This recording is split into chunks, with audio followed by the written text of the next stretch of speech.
All righty. So welcome again to School Garden Club webinar series. This webinar is on getting your garden ready for spring. So I know we're very lucky today in Atlanta is a beautiful sunny spring day where it's really obvious that we're moving out of winter. Depending where you are, you may still be at the very, very start of spring or right in the middle of it. So springtime is, of course, when everybody starts to get the planting bug, and you may realize that your garden beds are not quite ready to plant. And so we'll be talking today about what you need to do to get those garden beds ready to plant with your students this spring. And my name is Dory Cooper. I'm the school programs manager with the Wild Center. And so I coordinate our school programs throughout Metro Atlanta and resources for other garden educators like this webinar. And so just so you know a little bit about the Wild Center, the Wild Center has been providing hands-on environmental education throughout Metro Atlanta since 1997. And we do this through tongue twister, I'm sorry, long day, through a few different methods. So we offer field trips to our 5 green spaces. We go visit schools in their gardens to teach lessons with students, and then trainings, as I mentioned, with educators. So I've been working with students in gardens for almost 3 years, and I've seen all sorts of gardens and garden programs and can offer my expertise about what I've seen work well and challenges that I've seen, but I also open it up to you all to share from your experiences if you have things that have worked or you have questions. So please feel free at any time to jump in the chat. You can go off mute and ask me a question, and I'm more than happy to guide this conversation where you need it to go today. So I'm sorry, I realize this picture looks a little weird in here, but this is an example of one of our school gardens that we work with and what it looks like right now. And so I wanted to show you, an accurate reflection of what you may be seeing in your garden. Some of you may have something that looks similar to this, and some of you may have completely bare garden beds. Some of you may still have very overgrown garden beds with dead plants. Maybe if you had a lot of flowers or a lot of growth in the fall that was never cleared up. So your bed may look something similar to this. And so we'll talk through kind of what to do if your bed is looking like this or one of those other options so that you can start planting. So the very first thing that I always recommend at every season is to just assess your garden space. So just schedule some time, doesn't have to be very long, 5 to 10 minutes, and go out to your garden with a notepad, maybe take photos, and just kind of think about what could be or needs to be done to your space. Now, you may walk out to your garden space and say, man, we really need to redo this path. We really need to rebuild these beds. You may have sort of big picture things that you're noticing that you want to happen in your garden. And you can absolutely write those things down on your goals and your wish list. But I would also just look at the minimum of what needs to be done so that you can put seeds in the ground with students. Because sometimes when we focus on those bigger picture projects, it prevents us from doing the active gardening. So I recommend go out there, maybe bring someone with you or go out alone, and just kind of look at, what are the beds look like? Are the beds usable? Is there soil in the garden beds? Are the beds full of plants that need to be removed? Are there any hazards in the garden that we need to fix before we bring students out there? So just kind of look around and make a list of what you need to do. This is another example of one of our school gardens this time of year. This was last year at this time. They realized that they needed to replace a garden bed. And so I like to use this picture because you can see they're also building a structure because they realized they needed a structure for peas. Of course, this one is a little student-led and a little chaotic, and that's totally okay. But so you may realize there's structures that need to be added. Maybe there's boards that need to be replaced. Like here, they replaced the boards on this bed. And they're doing this before they're starting to plant. So it's best to try to do structural stuff before you plant. But again, if that's what's preventing you from planting, don't worry too much about it. You might still be able to plant. So the second step is, once you've kind of decided what needs to happen in your garden, in order to start planting, you're going to want to decide what plants need to stay and what needs to be taken out. So a common activity this time of year in school gardens and home gardens is removing any dead plants that you kind of let just linger in there over the winter that are left over from the summer or fall. So taking those down, adding them to the compost bin. You might also have plants that you can harvest now. So I'm going to go back to that picture from the very beginning and kind of point some things out that might help you. So in this garden bed here, there's things that we know we want to keep in it for the springtime, like these strawberries here. I also see this broccoli is ready to harvest. So that's something that you could harvest and then take the plant out. I also see there's a lot of garlic climbing up here, and that garlic will stay in the garden.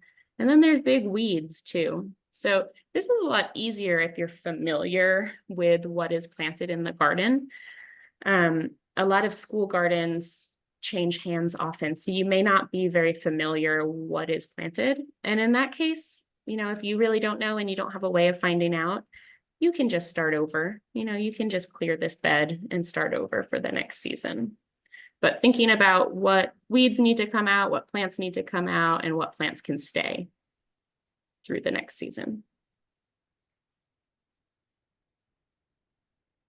Oh, I put that picture there.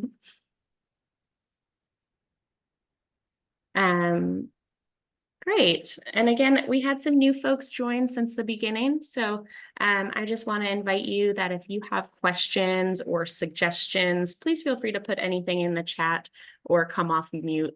And we're happy to talk through any questions that you have. So once you've decided, what's going to stay in your garden, what can come out, that's a good time to do those repairs that maybe you wrote down need to be done. Spring is the best time I find to do garden repairs. In the summer, you have plants in the garden, like you might have your tomatoes, your peppers, and it's a little bit harder to navigate your squash, and it's harder to navigate those beds. And then in the fall, it can be very common that they're really overgrown, or there's a lot of fire ants that have found homes. The springtime is kind of the easiest time to replace garden beds or do those repairs because there's a little less of that growth. You don't have to worry too much about losing a harvest of plants, or insects are kept down, and the weather's nicer. It's not as hot as the summer, so it might be a little easier to get volunteers to help with you.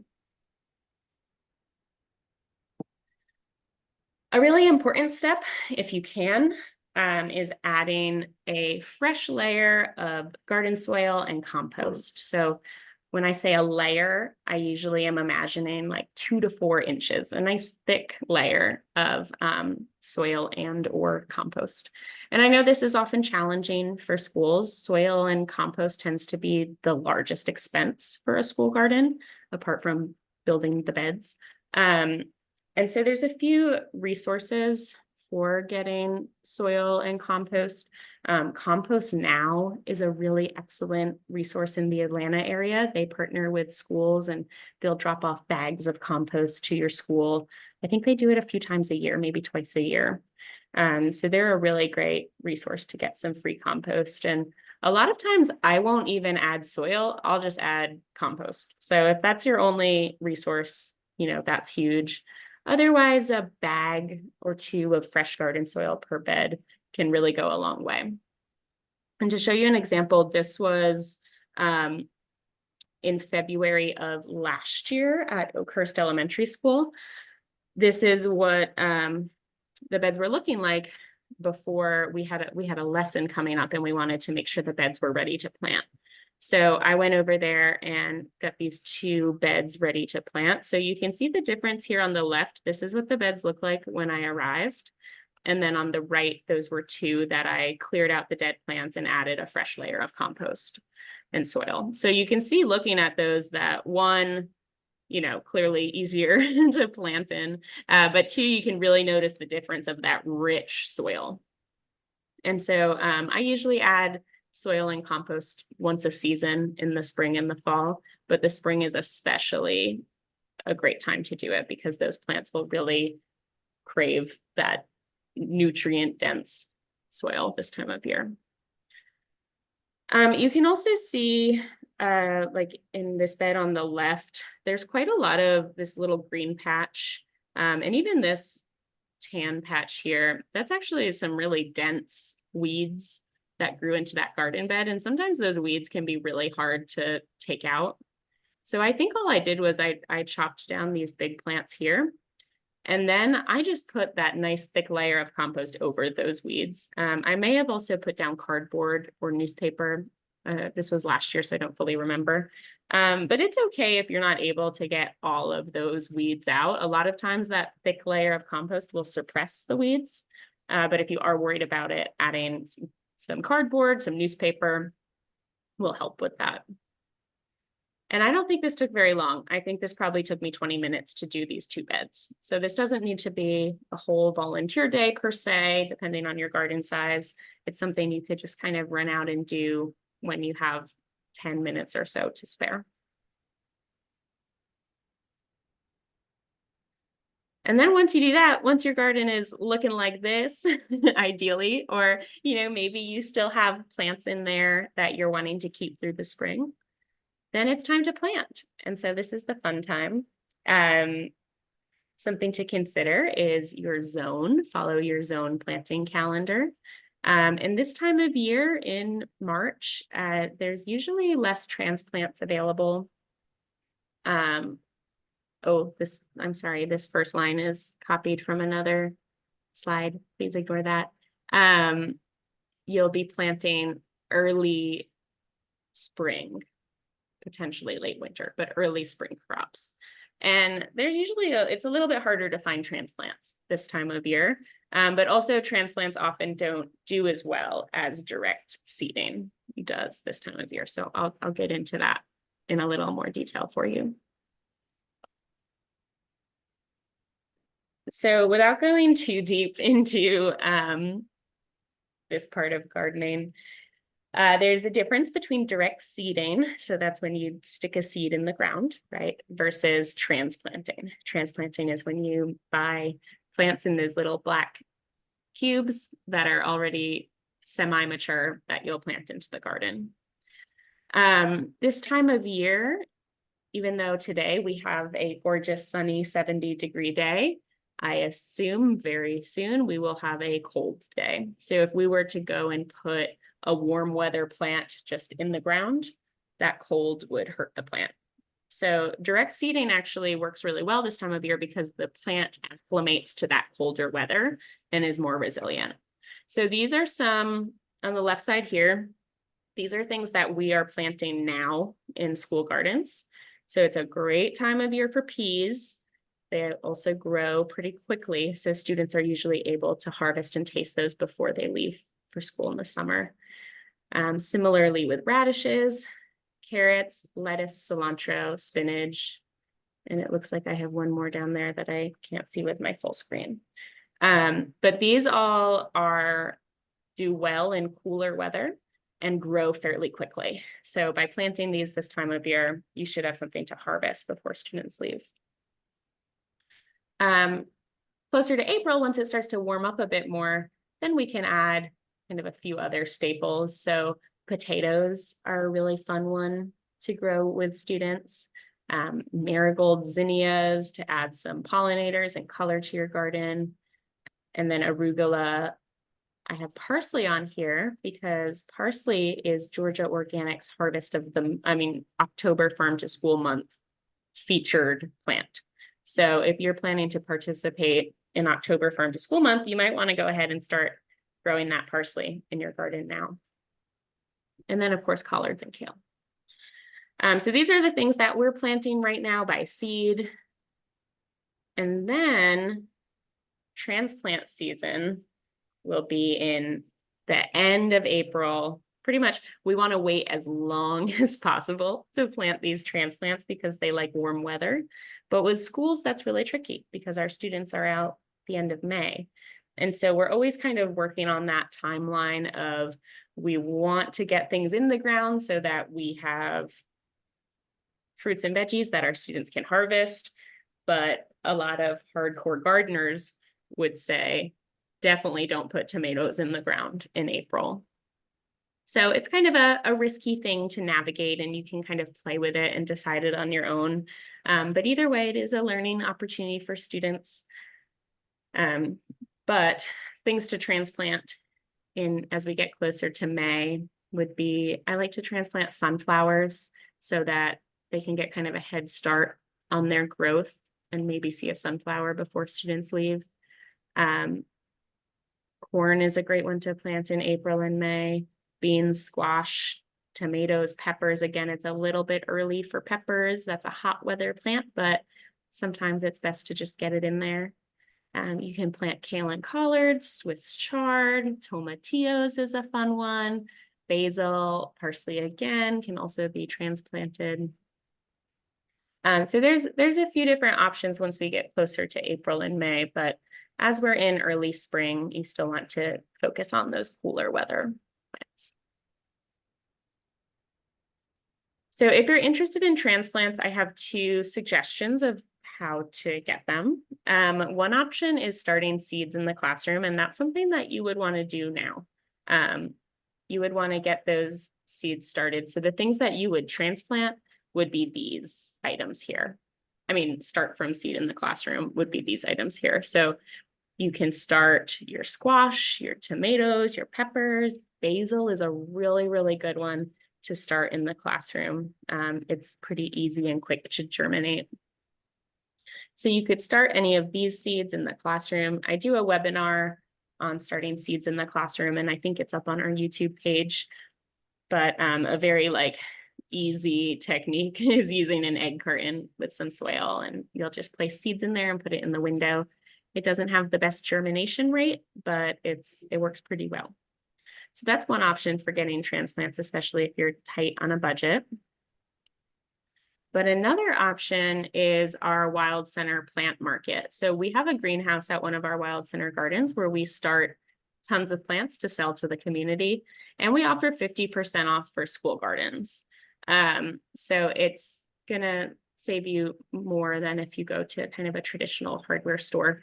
So that's something to keep in mind. And we have our big plant festival, April 13th. And so we'll have tons of plants that you can choose from. And that is a self-serve market that's open 24/7 in the Oakhurst neighborhood of Decatur, where you can just go up and pick out your plants and pay via PayPal, or if you as a school need to coordinate invoicing with that, I know sometimes school payment processes are complicated, you can reach out to me and we can talk through how to do that. Another thing I recommend is hosting a garden cleanup day. Like I said, in the springtime, people are often really excited to be outside. People get excited to want to plant and start a garden. So it's a good time to recruit folks to be on a committee or attend an event. So hosting a garden cleanup day doesn't need to be a large event. I mean, even if 5 people come, that's really helpful and huge. So you can think about inviting staff, parents through the PTA, maybe you have community members or volunteer groups, and invite them to come give the garden a little bit of love. And I think it's helpful to kind of establish a loose school garden committee, which is just probably going to look like a list of folks who are interested in a volunteer day, but having that list of folks you can call upon when needed is really helpful. So that's my tip. We at the Wild Center are planning volunteer days. We have one next week and we have one at a school 2 weeks after that. So kind of this March to April timeframe is a really good time to host a garden cleanup day at your school.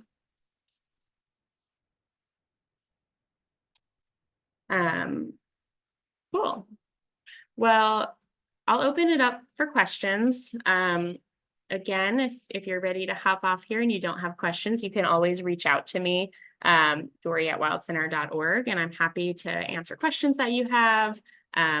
You can send me pictures and ask me what's going on with your garden, and I can try to help. But also I love seeing updates from your garden. So if anything you learned today was helpful, I would love to see how that's manifested in your garden. But does anyone have any questions that they want to bring up to the group?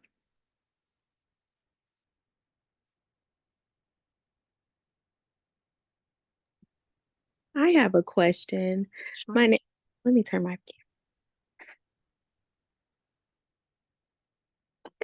camera. Hi, thank you for your presentation. It was beautiful. I have a question about pests and bugs and ants. That is what's killing my kids' school garden right now. So, Mhm. what do you do for that? Because I didn't see any things that like people recommend, like lavender in your garden bed, or Mhm. do you have issues with bugs or anything? Sure, that's a great question, and I think that is absolutely the most common question that we get asked. But unfortunately, there's not a really good answer. So we do a few things that we practice to try to keep them away. I will say ants are really hard. They're really hard to keep out of the garden. Something that's worked well at some of our gardens for if you have things like bunny rabbits, squirrels, kind of those bigger animals that might be coming in and digging things up or munching your whole lettuce off. I've seen people use plastic forks where you put the pointed edge up and you stick it in the garden and you put like a lot. People probably put like 6 around each plant. And Mm. then that kind of keeps critters from jumping in there. Yeah. Also thinking about where I know it's hard. It's not very easy to just move your entire garden. But thinking too about where your beds are. We had one school where no matter what we did, squirrels just kept digging the whole garden out. And so we ended up just putting a new bed on a different part of the school where there were less trees, and kind of less critters, and that helped to keep those away. But of course, that's not always an option. That's not always easy. With insects in general, they're all kind of treated differently. So we always practice organic and regenerative practices. And so what that looks like for us is when we have a lot of aphids, for example, we don't do anything. We let ladybugs come to get them and eat them because ladybugs eat aphids. But sometimes the ladybugs don't come and we totally lose that plant to insects, right? And so my philosophy is very much that we use our school gardens as learning gardens and not production gardens. So if we lose a plant, it doesn't really impact us, but I know not everybody gardens that way. So my philosophy has really just been like, if something is eating it, that's a lesson, and that's part of the cycle and the food web of our garden and the habitat of these creatures. But I know it can be really frustrating when you spend all this time taking care of these plants and then something comes along and destroys it. So I think depending on what you have, there's different kind of measures you can take. But we like to do the fork method. I also use water to spray insects off, like a high pressure hose can help, or even just wiping insects off with your hand and a rag. It's really tedious, but kids kind of like that one if you can get them out there. With ants, the only treatment we've used is we've used Orange Guard, which is kind of a non-toxic, I guess it's a type of a pesticide that we've used, like not in the gardens, but if we have ant hills around the garden, and that can kill them. I also have a school gardener that uses baking soda to kill ants. And she's kind of said the same thing where she tries it, but she doesn't know if it's really helping. Thank you. That was helpful though. Yeah. Thank And if you have specific situations that come up, you can reach out to me and I can try to offer solutions, Okay. Will do. Thank you. of course.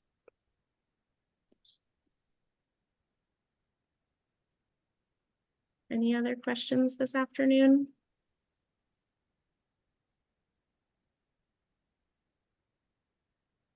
Nope, it looks like, Hello. um, I wanted to say that I'm sorry, I'm Crystal, and I'm elementary school garden person here.